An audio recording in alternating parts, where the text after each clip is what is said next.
C++, pointers, and memory. Finally starting to click.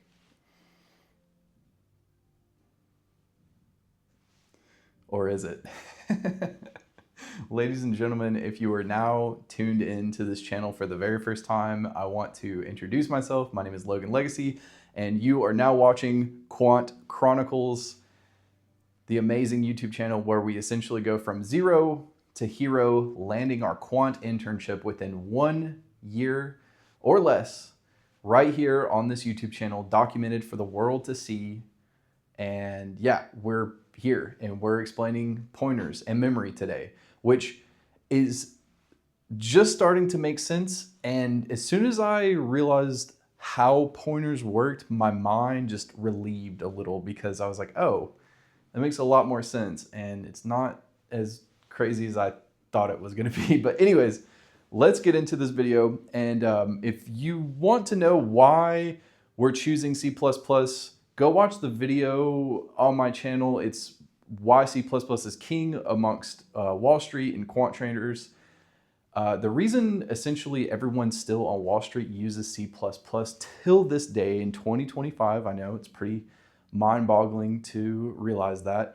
The reason is it boils down to memory and speed. Essentially, we can do risk models, pricing engines, market data feeds, trading algorithms, and it all boils down to, you guessed it, memory. So essentially, in the memory stack, this is our beautiful illustration here today. We essentially have the stack at the top, heap, uninitialized, initialized, and text that pretty much is a read-only document, and that's for the computer to essentially break down binary.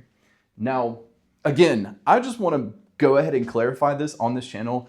I am learning C++ from scratch. If you yourself are a senior developer in C++, or you're just like a master at C++, maybe you don't develop nowadays, maybe that was, you know, in your heyday or whatever, please leave a comment below if we get anything wrong, because we want to be masters at C++ in the next couple of months, and we will land that quant internship within a year. Let's go. Ladies and gentlemen, thank you so much for also bearing with me. Yesterday, we didn't post. We just head down in the books, needed a day to reset, and I'm sorry about that. But because we didn't post yesterday, we will be posting 2 times today, so you guys are in luck. So anyways, let's get back to the stack. Now, the memory stack is a little interesting. You essentially have the first in, the last in, first out, and that's on top of the stack. Now, essentially, it reads them in order, and this is automatically managed by C++, essentially meaning it's going to automatically determine if it needs to be deleted or moved or whatever. The stack is going to handle that for us. Now, the heap is a little different. The heap essentially is going to be managing it yourself. It's kind of like, the best way I could explain the heap is essentially like the basement in a house where you store like all your unused furniture that you know you want to pull that coffee table out when grandma comes over, but we got to put it in the basement for now because grandma doesn't come around that often. Or like Christmas decorations in the basement. We put them there once a year, we get them out, put the Christmas decorations up. Merry Christmas, by the way, ladies and gentlemen, and Happy New Year, and also Happy Thanksgiving. So that's coming up. So anyways, so essentially the heap, you're managing yourself. And yeah, the uninitialized and the initialized essentially carry smaller arrays, and the uninitialized, essentially like if you have a huge array, it's going to pretty much break it down and make it readable, unlike the uninitialized, which if you give like a larger array, it's going to, you know, print out like every single number of that array, which is going to be extremely complex, especially if you're working with larger data sets and arrays. Now the text, we already explained the text, so we'll skip over that. I really want to focus on this pointer example over here. We have integer, and this is the star asterisk, and then this is going to be our pointer. So we have integer, pointer, p, and p actually doesn't mean anything. You actually don't need p. The reason we're putting p right here is to simply assign it and pretty much help us make better readable code. So we put a p here just to be like, hey, this is a pointer, but really we're focused on this x right here because the x is our integer. Now, the equal sign, essentially, which I also learned this today, it's really interesting. Equal sign doesn't necessarily mean equals, it means set to. So we're going to set this x, we're going to essentially give it a nickname as p, to say it's the pointer x, but essentially we're going to equal it to an address. Now this ampersand sign right here, which is the and symbol, the ampersand sign is the address. So we're essentially saying, hey, this x, is set to this pointer here. This is the address. And the address also has an integer.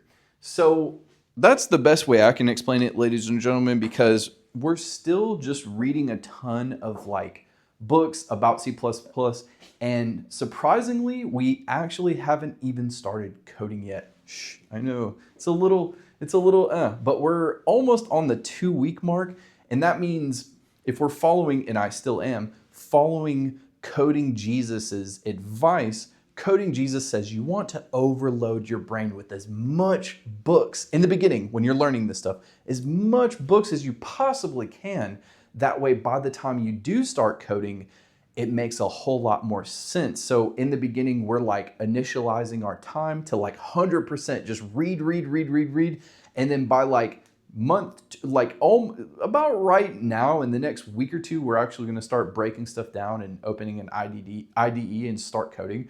But we're still just racking up as much as we possibly can, just reading as much as we possibly can. That way, the transition will be easier, and we're not necessarily going to get stuck in tutorial or book hell, because we're going to start programming very soon, as long as I uphold my word. So essentially that covers memory, if I'm not mistaken. Also, I have the address and the value down here. I guess I should probably point that out. The address is essentially the location of that memory. Where the memory lives is the address, and the value is the data stored at that location. And then this level of control is exactly why quants use C++. Quants use C++ because it has a ton of memory, and it's essentially lightning fast, and you're pretty much storing all this old memory in the heap right here, which arguably, some other language like Python or whatever, it kind of handles it for you. It's kind of automatic, if you will, or using, as a camera engineer, kind of shifting your camera, your Canon DSLR. If you swap that little, you got A and M on the lens, you swap it to A, which means automatic, which means, it's going to focus for you. You press the shutter halfway down, it's going to focus on whatever you want, and then you're going to let the camera essentially choose what looks the best, which is arguably really good, especially if you're in a fast-paced location. You're just I don't really care about getting dialing in the perfect numbers and the math on this picture. I just want a really good picture now.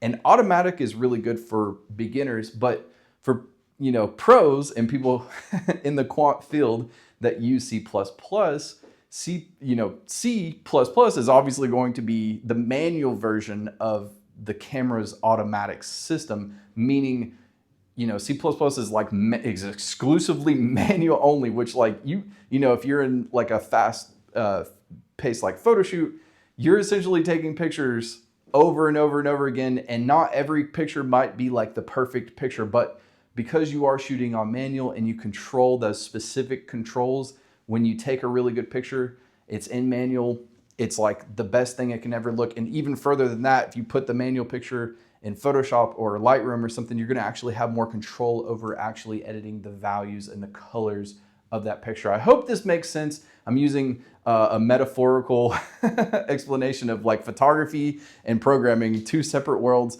But yeah, I know that's going to make sense for a lot of people. So yeah, I believe that covers everything in today's video. Yeah, essentially C++ is king. And the reason is it really boils down to memory and having that heap, you know, unused section, and you can essentially store all this memory there, which, you know, is not going to be good if it's just piling up your basement with Christmas decorations, but like can be really good if you don't want your house to look like Christmas the whole year. You know, you got different seasons. You got grandma's coffee table, and she wants it out when she comes over, but she doesn't come over all the time. So we got to put it in the basement for now. And then when she comes over, whip it out of the basement. That's heap, you know, whip it out of the basement. Boom. We can use it just like that. Everything's good. But otherwise than that, we're letting the stack control most of it with the auto managed on the stack. And that's the best way I can explain it, everyone. Well, anyways, thank you so much for watching this video. And especially as my mind, as I'm real time wrapping my mind around these advanced, extremely advanced mathematical concepts. I really appreciate you guys. And guys, just before we leave too, also I want to mention, I believe we're up to like 69 subscribers right now and like over 1,000 views. I would have never guessed this channel would have even remotely got popular. Again, yeah, I just want to congratulate all of you because you're really the true winners, especially if you're learning all this stuff from beginning and wanting to land a quant internship like I am in a year. You're definitely in the right place. So thank you guys so much. Anyways, until next time, see you.